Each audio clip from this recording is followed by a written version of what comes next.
点头啊！我不让你点个头啊！是不是有道理？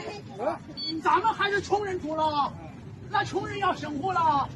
你要生活，我们是整个大家这些人也要生活，是不是？也要生活。整个现在目前市场环境它不允许这样摆的。我这是摆我们可以地摊时代了，小区里面有保安，小区外面有城管，身在朝野心在上，站在刑警四处上。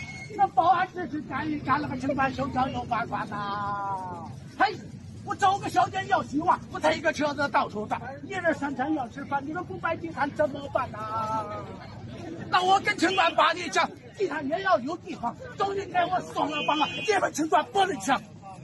哎，那个城管说话不一样，他是拐子进城大扫荡，他说你摆地摊我就抢，嘿。不服你找你可抢，你说我找得到吗？啊！你回答我呀！